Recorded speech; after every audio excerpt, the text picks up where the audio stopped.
আপনি যদি আজকে আমাকে জাবেরকে আমাদের টিমকে মেরে ফেলেন এবং তার যদি বিচার করতে না পারেন তাহলে নতুন কেউ জন্মাবে না। শুধু এই জন্য তার বিচার করে ফেলতে হবে, আর কিছু স্পেশাল সিকিউরিটি লাগবে না। ইনকিলাব মঞ্চের মুখপাত্র শরীফ ওসমান হাদিকে গুলি করা সন্ত্রাসীকে ফাঁসির আদেশ দিয়েছেন আদালত। শুরু হয়ে গেল স্বৈরাচারী হাসিনা আর ভারতের গোয়েন্দা সংস্থার রয়ের ভয়ঙ্কর গোপন মিশন।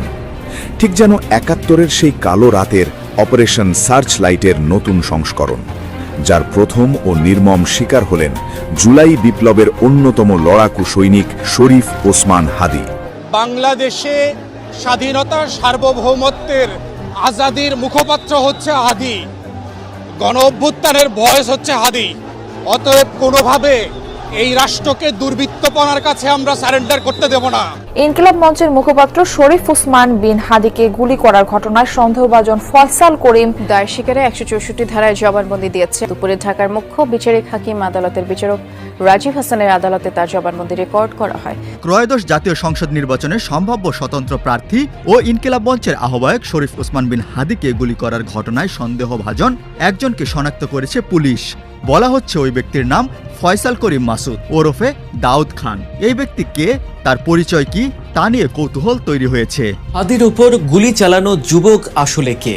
পাশের রাষ্ট্রের চর, পলাতক স্বৈরাচারের লোক, নাকি হাদিরই ব্যক্তিগত শত্রু? কে এই মুখোশধারী যুবক? সিসিটিভি ফুটেজ আর গোপন সোর্স থেকে বেরিয়ে এলো ভয়ানক তথ্য। দর্শক, শরীফ ওসমান হাদি তিনি জুলাই গণঅভ্যুত্থানের নায়ক। তার বলিষ্ঠ কণ্ঠে প্রতিবাদী কথা শুনে এদেশের হাজারো ছাত্র জনতা রাজপথে সংগ্রাম করার জন্য ঝাঁপিয়ে পড়েছিলেন এবং এই ওসমান হাদি এদেশের মানুষের শান্তির জন্য, তাদের নিরাপত্তার জন্য তিনি সর্বদা সোচ্চার ছিলেন। এবং আপনারা জানেন, ভারত থেকে আওয়ামী লীগের পক্ষ থেকে এদেশের মানুষের এবং অন্তর্বর্তীকালের সরকার ডক্টর ইউনূসের বিরুদ্ধে যত ধরনের ষড়যন্ত্র করা হয়েছিল, প্রত্যেকটা ষড়যন্ত্রের মোকাবেলা করেছেন বলিষ্ঠ কণ্ঠ নিয়ে এই ওসমান হাদি। যে কারণে এবার আওয়ামী লীগের পক্ষ থেকে, ভারতের পক্ষ থেকে এই ওসমান হাদির উপরে হামলা হয়েছে। দর্শক, আপনারা জানেন ইতিমধ্যে যারা হামলা করেছেন তাদেরকে গ্রেফতার করা হয়েছে এবং রিমান্ডে সকল প্রকারের দায় স্বীকার করে তারা স্বীকারোক্তি দিয়েছেন। যে কারণেই এবার তাদেরকে সর্বোচ্চ শাস্তি ফাঁসি দেওয়া হচ্ছে। দর্শক, এই বিষয়ের কিছু অংশ ভিডিওর শুরুতে শিরোনামে আপনারা দেখেছেন, বিস্তারিত পুরো ভিডিও জুড়ে। তার আগে আমার একটা অনুরোধ, যারা আমার চ্যানেলে নতুন আসছেন চ্যানেলটি সাবস্ক্রাইব করে বল ক্লিক করে বেল আইকনটি বাজিয়ে দিন। দর্শক, চলুন দেখে আসি আসামিদের সর্বোচ্চ শাস্তি ফাঁসি হতে যাচ্ছে, সেটা আমরা দেখবো। সেটা দেখার আগে প্রথমেই চলুন দেখে আসি যে এই ওসমান হাদির বর্তমানে তার শারীরিক অবস্থা কেমন এবং এই হাদির হামলার পিছনে আরো কারা কারা জড়িত রয়েছে, কাদের ইন্ধনে এ ধরনের একটা অঘটন ঘটেছে, সেটা আমরা প্রথমেই দেখবো, এরপরে ওই বিষয়টি দেখবো। দর্শক, ভিডিওটা অত্যন্ত গুরুত্বপূর্ণ, তাই ধৈর্য ধরে একটি লাইক এবং পুরো ভিডিওটা শেষ পর্যন্ত দেখতে থাকুন। আরো হামলার ছক, খুনি শনাক্ত। জুলাই বিপ্লবের অগ্রনায়ক ও ইনকিলাব মঞ্চের মুখপাত্র শরীফ ওসমান হাদিকে গুলিবর্ষণের ঘটনায় নড়ে চড়ে বসেছে আইন শৃঙ্খলা বাহিনী। এমন কাপুরুষোচিত হামলার ঢাকা সহ দেশের বিভিন্ন স্থানে হতে পারে বলে আশঙ্কা প্রকাশ করেছেন গোয়েন্দা সদস্যরা। হাদির উপর গুলির ঘটনার আদ্যোপান্ত বের করার জন্য গতকাল দিনভর মাঠে কাজ করে পুলিশ। ফেব্রুয়ারির সংসদ নির্বাচন ভণ্ডুল করা ষড়যন্ত্রের অংশ হিসেবে হাদির উপর হামলায় দেশ বিরোধী শক্তির মদত থাকতে পারে।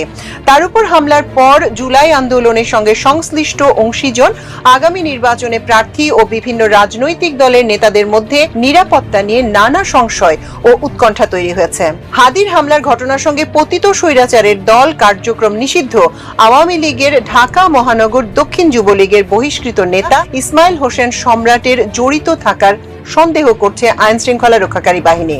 জুলাই বিপ্লবের পর তিনি ভারতে পালিয়েছেন। সিসিটিভি ফুটেজ বিশ্লেষণ করে ফয়সাল করিম মাসুদ নামে এক নিষিদ্ধ ছাত্রলীগ ক্যাডারকে চিহ্নিত করা গেছে।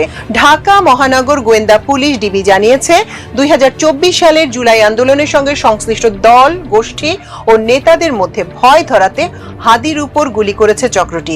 এতে চক্রটি সাময়িকভাবে কিছুটা সফলও হয়েছে। তবে এমন হামলার ঘটনা যাতে আর না ঘটে, এজন্য তারা ঢাকা সহ সারা দেশে রেকি তল্লাশি করবে। পাশাপাশি জামিনে থাকা সন্ত্রাসী কারা কারাগারের বাইরে আছে তাদের আলাদা করে তালিকা তৈরি করার উদ্যোগ নেওয়া হচ্ছে। সূত্র জানায় হাদির উপর গুলির ঘটনায় মাঠ পর্যায়ে তথ্য সংগ্রহ করেছে ডিবি পুলিশ ও র্যাব। কেন, কারা এবং কি উদ্দেশ্যে তাকে গুলি করা হয়েছে তা খতিয়ে দেখা হচ্ছে। পাশাপাশি হাদির গুলির ঘটনার বিষয়টি উদ্ঘাটনের স্বার্থে একাধিক ব্যক্তিকে জিজ্ঞাসাবাদ করা হতে পারে। ঘটনাস্থলে সিসিটিভি ফুটেজ, ঘটনাস্থলের ফুটেজ এবং প্রাপ্ত অন্যান্য তথ্য উপাত্ত বিশ্লেষণ করা হয়েছে। পুলিশের প্রাথমিক ধারণা, ফুটেজে মোটরসাইকেলের পেছনে বসে গুলি করতে দেখা যাওয়া ব্যক্তির চেহারার সঙ্গে ফয়সালের চেহারা মিলে যাচ্ছে। পুলিশ তাকেই এই হামলার মূল সন্দেহভাজন বলে মনে করছে। এর আগেও ফয়সালের বিরুদ্ধে গুরুতর অপরাধের অভিযোগ আছে। গত বছরের নভেম্বরে রাজধানীর মোহাম্মদপুরের আদাবর এলাকায় একটি অফিসে ঢুকে অস্ত্রের মুখে 17 লাখ টাকা লুট ও ডাকাতির ঘটনায় তিনি র্যাবের হাতে গ্রেপ্তার হয়েছিলেন। শুটার ফয়সাল সহ মোটরসাইকেলে আরো একজনকে ধরতে অভিযান চালাচ্ছে পুলিশ। ডিবি জানিয়েছে, ঘটনাস্থলে সিসিটিভি ফুটেজ বিশ্লেষণ করে ছবির ব্যক্তিকে প্রাথমিকভাবে শনাক্ত করা গেছে এবং পুলিশ তাকে হন্যে হয়ে খুঁজছে। তাকে ধরিয়ে দেওয়ার জন্য পুলিশ জনগণের প্রতি বিনীত অনুরোধ করেছে। এ বিষয়ে ডিবির অতিরিক্ত কমিশনার শফিকুল ইসলাম গতকাল বিকেলে জানান, হাদিকে কারা গুলি করেছে তাদের চিহ্নিত করার জন্য আমরা কাজ করছি। র্যাবের আইন ও গণমাধ্যম বিভাগের পরিচালক wing commander MZM Intekhab Chowdhury জানিয়েছেন, আমরা ছায়া তদন্ত করছি, আমাদের টিম মাঠে কাজ করছে। হাদিকে গুলির ঘটনায় মাঠ পর্যায়ে দায়িত্ব পালন করা ডিবির একাধিক ঊর্ধ্বতন কর্মকর্তা জানান, হাদিকে টার্গেট করেই গুলি করা হয়েছে। শুক্রবার ছুটির দিন, যানজট থাকে না, সড়ক ফাঁকা থাকে। এই সুযোগে কিলাররা তার কানের নিচে গুলি করে দ্রুত পালিয়ে যায়। কোনো গাড়ি বা ব্যক্তি তাদের ভয়ে ধাওয়া করার সাহস করেনি। ডিবি জানিয়েছে, গুলির ধরন দেখে মনে হয়েছে অনেক আগে থেকেই দুর্বৃত্তরা তাকে গুলি করার জন্য পরিকল্পনা করছিল। সেই পরিকল্পনা অনুযায়ী সময় ও স্থান বেছে নেওয়া হয়। সূত্র জানায়, গুলি করার জন্য আগে থেকে রেকি করছিল দুর্বৃত্তরা। হাদিকে গুলি করার পর কেউ যাতে প্রতিরোধ করতে না পারে, তার রিকশার আগে ও পেছনে দুর্বৃত্তদের কোনো গাড়ি ছিল কিনা তা খতিয়ে দেখছে পুলিশ। এছাড়া সিসি ক্যামেরার আশেপাশে লোকজনের গতিবিধিও নজরে রাখা হচ্ছে। হাদির উপর গুলির ঘটনায় পুলিশের সন্দেহের তীর একাধিক ব্যক্তির দিকে। তার মধ্যে অন্যতম হচ্ছে পালিয়ে থাকা যুবলীগের সাবেক সন্ত্রাসী সম্রাট।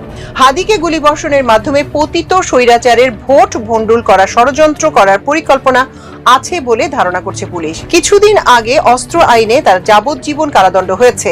সম্রাট ভারতে পালিয়ে গেছে। 2024 সালের গণ অভ্যুত্থানের পর বিভিন্ন থানা, ফাঁড়ি ও পুলিশ স্থাপনা থেকে বিপুল সংখ্যক অস্ত্র ও গোলাবারুদ লুট হয়ে যায়।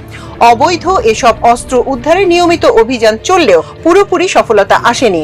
এখনো বিভিন্ন ধরনের 1336টি অস্ত্র ও 2,57,280টি গোলাবারুদ জব্দ করা যায়নি। এসব অবৈধ অস্ত্র সন্ত্রাসীদের হাতে চলে যাওয়ার আশঙ্কা আছে পুলিশের। এতে আগামী নির্বাচনে নিরাপত্তা ব্যবস্থা নিয়ে উদ্বিগ্ন তারা।